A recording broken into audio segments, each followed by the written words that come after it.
Hi, I'm Ed Marsh. Welcome to this episode of Signals from the OP. In these videos, I work to share emerging ideas for senior management of middle market industrial manufacturers in digestible chunks.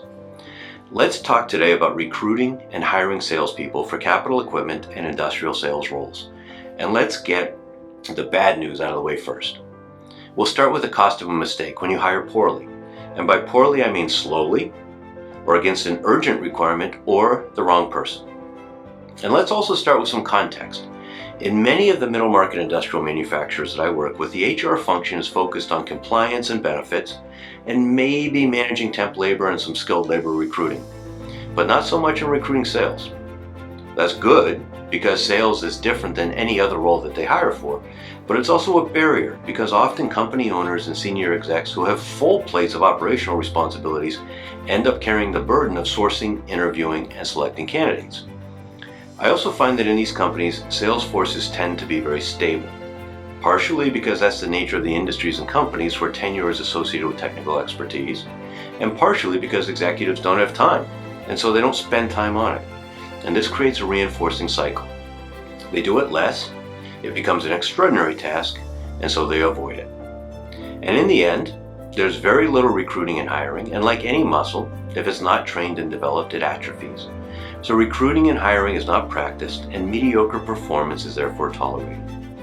The solution to improve performance, both of the sales team and of the execs who are hiring, is to develop a strong process and then iterate. And that's what I'll focus on later in this video. But first, let's quickly run through costs so we can quantify the impact of a mistake.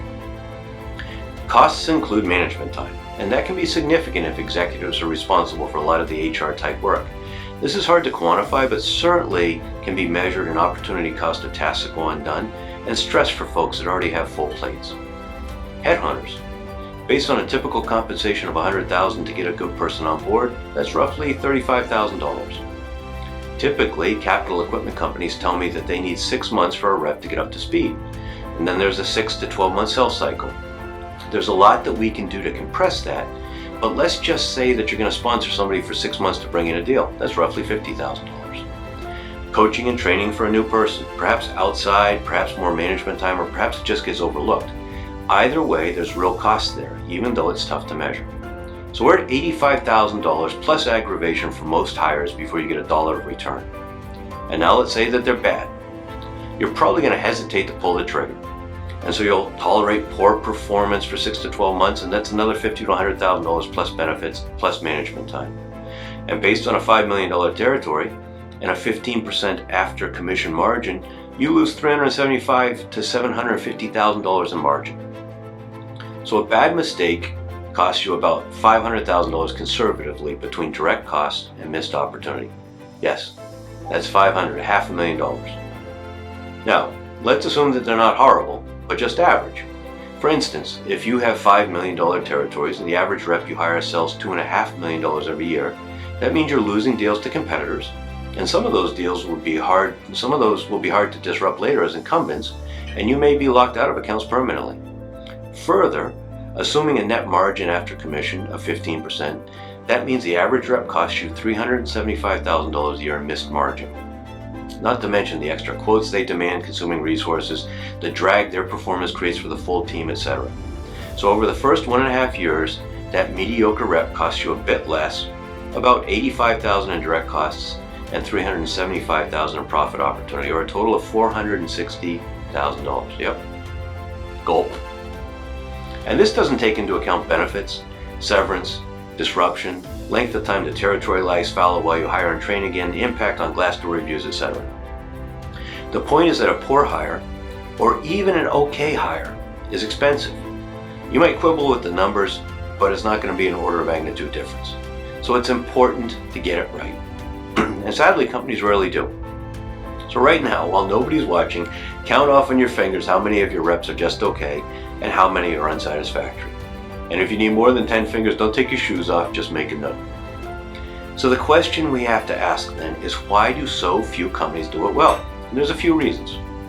First, sales talent follows the same distribution of any other attribute. If you're looking for second standard deviation folks, and you should be, there aren't that many, so it takes time and work. Second, In most companies like yours, the burden falls on folks that are keeping things together in core functions and they don't have time. Third, hiring is infrequent in these types of sales forces, so there's little opportunity to refine process and improve efficiency. Fourth, the hiring process often hinges on resume review and a couple conversations, perhaps with a personality test like DISC thrown in there. Decisions are often based on gut feeling projections of how the hiring exec succeeded themselves and brief glimpses of best behavior of candidates. This is particularly odd for companies that so focus on process and precision in their core business. There's no rigorous quantitative assessment tool to inform the selection and later support the interviewing of candidates. And finally, fifth, because it's not done often, the status quo, meaning mediocre folks, is the default, and there's no compulsion to replace them. So how can a company overcome those issues? There's 4 key steps. Number 1, establish rigorous sales process criteria and implement sales training and CRM so that you can understand who's a performer according to real-time criteria, instead of waiting for end-of-year revenue and profit numbers, which often include flukes that hide the opportunity cost of inconsistent performance. Number 2, evaluate your sales force to see where there are gaps that can be closed with training and other gaps that you can't close with the current team. A good evaluation should also help you quantify the opportunity, in other words, the revenue you'll realize through improvement. Number 3, implement a best practice process for recruiting, screening, interviewing, hiring, and onboarding sales. This means from beginning to end, writing the job posting, managing applicants, using a scientific and quantitative method to screen applicants, interviewing, and onboarding. And this should be efficient enough that you can run it consistently. Number 4, start to recruit all the time, every week, every month, whether you have positions open or not. When you run that way, you build the muscle. You limit wasted time, you constantly identify strong potential players, and you're more likely to make changes when you need to, and you're less likely to settle. And if you do it right, you'll reduce your recruiter costs and shorten the ramp up, putting the right people in the field faster and without excess cost. That will drive revenue up while it drives costs down.